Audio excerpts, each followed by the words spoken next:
Yo, what's the deal? YouTube, what's happening?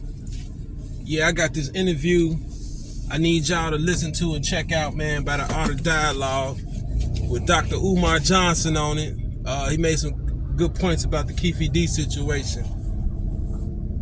Do y'all believe Keefe D is being used as a pawn in this whole situation? Let's get into it. Play some clips. Ride with me.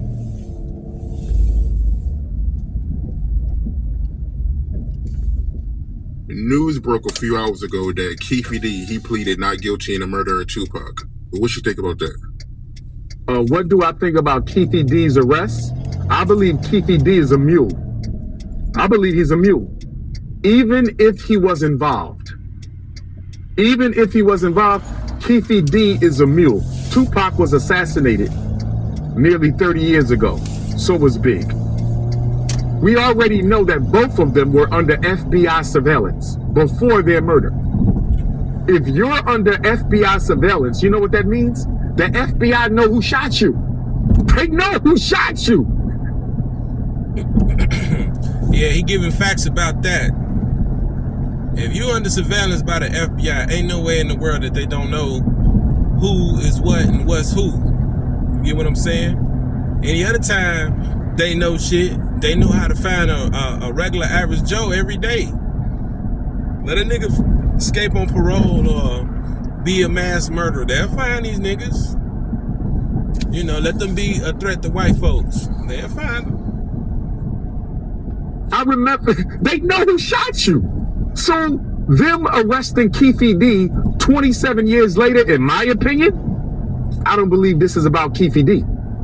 I believe they're going to make Keefe D the fall guy. He was involved, but he wasn't alone. This was a very highly organized, orchestrated hit. Tupac's and Big's. I believe they're going to... Yeah, he's right. How can Keefe D plead not guilty after saying that he was there? After saying that he passed the gun? So what's really going on? I mean, aren't you an accomplice to a murder? If you know, helping the person do the murder, you accomplice, right? So how is he pleading not guilty? So it might be some major players that's involved in this that we don't know about. And if it is the police, of course they're gonna cover it up because, you know, they trying to make themselves look like they, you know, perfect. You know, they do no wrong. But when the shit hit the fan, then what?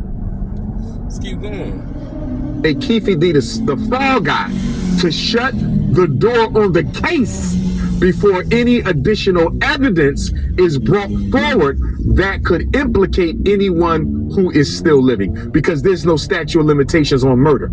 So to protect everybody else, we're going to make Keefe D the fall guy so we can say we solved the murder, it's over, and we don't have to worry about people continually to dig this up and try to find out who's really behind it. So Keefe D is going to be made the fall guy. It's no different than James Earl Ray being made the fall guy in Dr. King's murder. He's absolutely right, because if y'all notice with Malcolm X, and I'm going to say this to his defense, to what Dr. Umar is saying, they did that with Malcolm X. Remember, they used the Nation of Islam to do the dirty work. You know, but the surveillance and all that good stuff they were doing. So once again, this is another situation where you have the FBI involved, but yet the guys that they did lock up for Malcolm X murder, they come to find out that they ain't do it. So them killers are still out there, or they dead, or like maybe the government played a bigger role. But I don't, you know, Malcolm, we all know the Nation of Islam pulled the trigger. We just don't know who. We just don't know who these players were in this situation. But it's the same thing. The government taking pictures. They was following Malcolm. Then Malcolm gets killed. Oh, don't nobody know. So y'all just stop surveillance on the day he got, you know, the day before he got assassinated. Y'all just stopped the whole surveillance. You know, same way with Biggie and Pac. The day they get killed, y'all just stop the surveillance, or the day before or the week before. Hey, well, we're gonna stop the surveillance and we not gonna watch them. So we don't know what's what and who's who. You know, Let's keep going, man. It's no different than the guy who was made to be the patsy in the John F. Kennedy murder. You always have somebody involved who's close enough to it who you can blame the murder on if things get too tough. You always see that in high-profile orchestrated hits. And I believe one of the reasons why we will never get to the bottom of Biggie's murder or Tupac's murder is because LAPD was involved in both of them. And the city of LA cannot afford to get hit with a lawsuit that indicts half of the department or a quarter of the department. Yeah, it got to be somebody involved, because how's these guys died the same way and nobody finds either killer? You know, so it got to be some major players behind this. If you look closely behind the scenes, man, and I'm just gonna put this out there, you look really closely behind the scenes.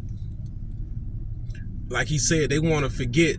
You know, they want to stop people like the Art of Dialogue, Vlad, and all these other platforms from interviewing people and, you know, waking people up and, you know, opening people's eyes to the truth. So they don't want the truth to get out. That's first and foremost.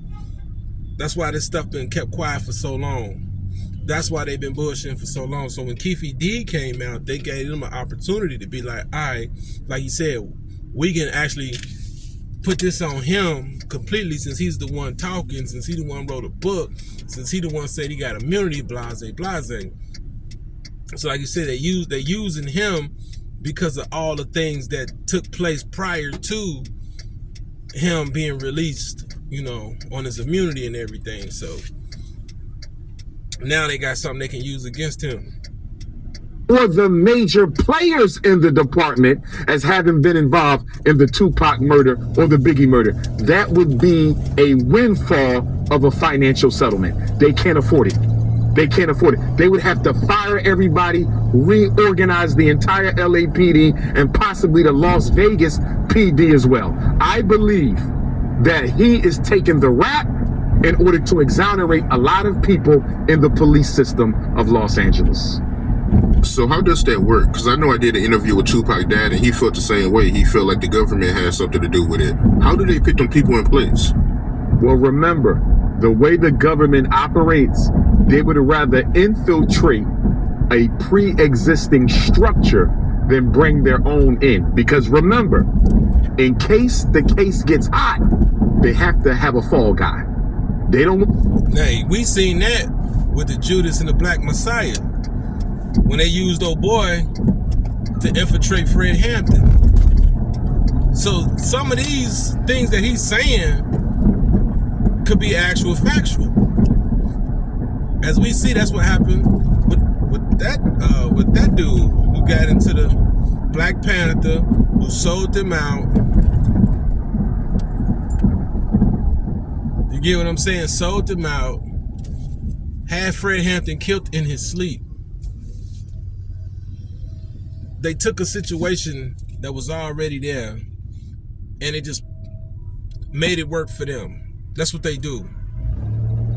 So whatever beef, whatever animosity, for example, let's say two agents investigating Bloods and Crips, right? One agent, he's gonna go to the opposing side. The other agent's gonna go to the other side, right? Because now there's already this friction. So what these CIA agents, FBI agents do, we're gonna create a different kind of situation, worse than what it already is. This is what they do. You know, they're gonna throw fuel in the fire to a situation that's already, you know, burning hot. So this is what they do. They come in and say, all right, this is what we're going to do. This is the plan. You do this, I do this. This is how we get this stirred up. So when it's time to come in and get these folks, you know, they fade to black. You know what I'm saying? They sit back and watch everybody else do whatever. Excuse me.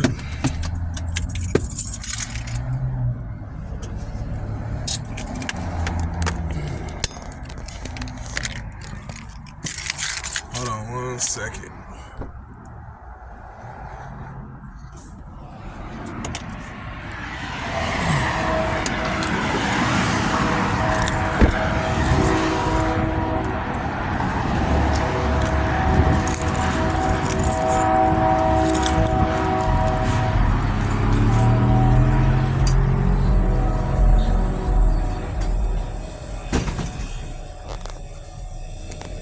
Hey, what's up, man? Let me get a pack of Great Backwoods.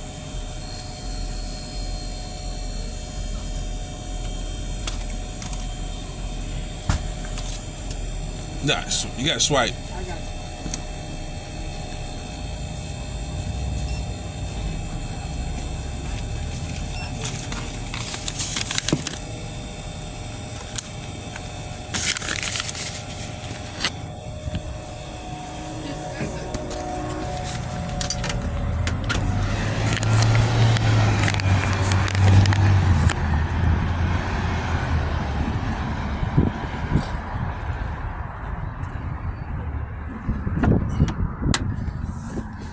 Oh yeah, so ain't no way Keefe D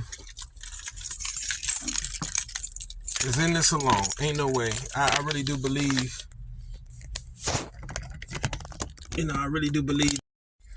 I really believe Keefe D is a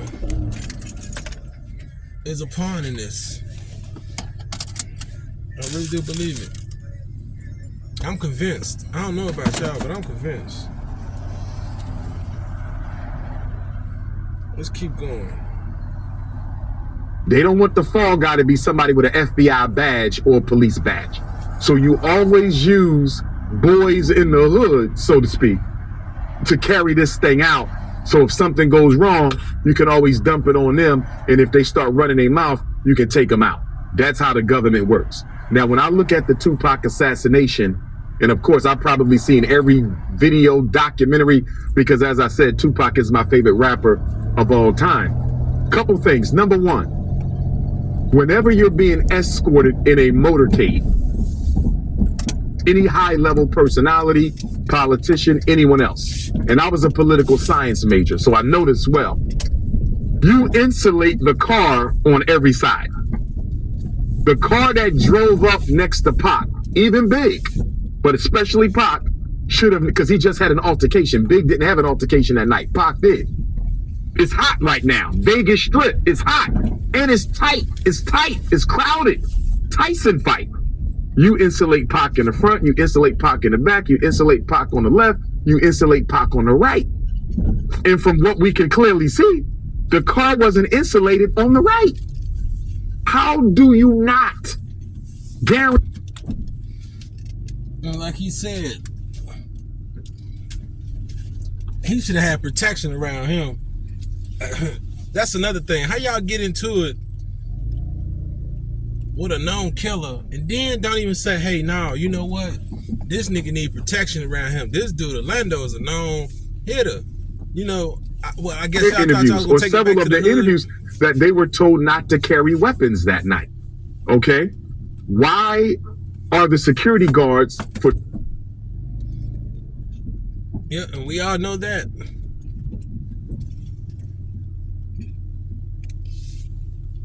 being told not to carry weapons? The only thing I can think of is there's going to be an attempt on this man's life, and we got to make sure the person making the attempt doesn't lose their life. So for me, those are two very unexplainable realities that shows me Tupac's assassination was not a random incident. And let us be honest, the government had a vested interest in Tupac's demise. You're talking about the #1 selling rapper in history, #1 at the time of his death, who was also the child of a Black Panther and is a radical thinker himself. Exactly. See, what people fail to realize, like Vlad and all these other platforms, they always talk about this, oh, he still had this juice image. He still was living in the Bishop moment. Okay, let's just say for the hell of that, part of it is true, right? Let's just say part of it is true. But you can't erase the fact that he also has a militant side to him as well. So if he's acting in that light of Bishop, of that character, that's because he got that militant shit in him. You know what I'm saying? He comes from that. That's how he is. Like, what's my man? I forget the nigga name. And shout out to him, man. Not Shock G, the other nigga from Digital Underground that was with him. Shout out to him. Y'all know who I'm talking about. He still do interviews too. Damn, I can't think of his name right now. But even he said it. He's like, Tupac was Bishop before he even played Bishop. He always been like this. JT the Bigger Figure. Shout out to JT the Bigger Figure. Said this. Like, Tupac wasn't no hoe. Tupac was always ready to scrap for them things. Always.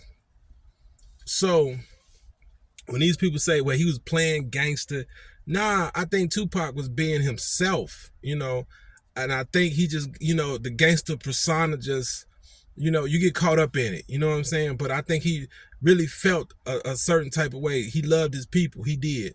And I think he just felt a certain type of way. He was angry at the time. He'd been shot, you know, he'd been around people he thought he could trust, but he couldn't trust, as he found out later on. You know, so yeah, all this takes a toll on a person like that, man. So of course the nigga gonna be angry, fuck the world. You know, he said that in his album Me Against the World, fuck the world. So of course nigga gonna be like, man, I'm finna, you know, ride this gangster shit out, you know. But then we also are human, so we do have a change of heart. So no matter what he felt at that time when he got with Death Row, he realized, you know what, I can't go in this direction. I can't keep going this way. I gotta come back this way. He was working his way back toward that, you know, but unfortunately we didn't get to see that side. Self, at the time, who was working on or planning to radicalize the gangs across the country, and especially those in California. Tupac was engaging in revolutionary activity. Yes, he still had the gang side, you know, that he was dealing with Death Row, but Tupac has some very clear objectives for the black community. He loved his people, unlike... See, he did. And that's the purpose of the One Nation album. The One Nation album was bringing the East and the West together, right? By these artists having influence like they did at that time and like they do now, he was trying to use that influence to draw that audience in, to, you know, to, like he said, to come together, to, you know, cut the bullshit out, stop killing each other type of shit. You get what I'm saying? So he was revolutionizing. He was doing it through the music. He was doing it a different way. See, that's why I kind of believe what Doc's saying, because he was doing it the smart way. He wasn't out here like, you know, his people before him, like his mom and stepdad and all them. He what, you know, he knew, hey, we can't do that no more, because we do that again, we over. They gonna kill us and do more stuff to us. So he said, well, how, he sat down and he thought about it. He said, well, how can I put this together? How can I continue what my family and them started, you know? And he figured it out through the music. I bring everybody together from the East and West, show niggas ain't no beef, show niggas ain't no problem. This gonna bring motherfuckers together. Niggas gonna stop all this bickering going back and forth. They're gonna say like, damn, these niggas really getting money together. These niggas really rocking. Damn, we can really get money with the East Coast. We can really get money with the West Coast. And like Doc said, especially California, because California is really, you guys are super divided. You know, y'all used to come together and be together during the Panthers time, but when the gangs took over, y'all became super divided. Crips killing Crips, Bloods killing Bloods, black on black. Tupac wasn't for that. That's what y'all forget. You bloggers, you people with these big old channels who want to throw dirt on his name. Man, come on, man. The boy was loved by everybody. That's because he cared about his people. See, that's the difference between the rappers today and yesterday. Rappers yesterday, especially Tupac Shakur, cared about their people. These folks today, they just want to make a buck. They don't care about their people. You know, Tupac loved his people. That's why he got the reaction that he got from people, because he gave it. You know what I'm saying? We gave it, he gave it back. He gave it, we gave it back. That's how it works. You give love, you get love. You niggas don't get no love because y'all don't give it. Unlike many of the rappers today, Tupac loved his people and he was going to use his money and his platform to benefit his community. Do you know the history of the Black Panthers? Do you know the history of the Black Liberation Army? They didn't have Tupac's money or his presence. So the government, I'm quite certain, was paranoid, waiting for Tupac to flip the switch from so-called gangster to full-time revolutionary. I mean, look at his godparents. Geronimo Pratt, Assata Shakur, Sekou Odinga. I mean, look who he was raised under. These are some of the most iconic revolutionaries in American history. And I have to state it again. The number one rapper, the most famous rapper, is also the leading revolutionary in Black America. Do you know what Tupac could have done had he lived? Tupac would have went down in history, arguably, had he gotten his mind right in time, he could have arguably went down in history as the greatest revolutionary to ever walk American soil. Greater than Malcolm, greater than King, greater than Huey, because he had the money, he had the presence, and he had the followers. The Panthers had the numbers, but they didn't have the money. Black Liberation had the soldiers. They didn't have the money or the platform. Tupac had the money, the platform, and the spirit. He had to go.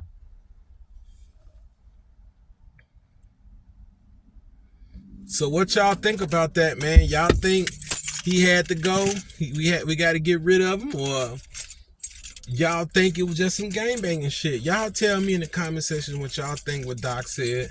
Like I said, I agree with him.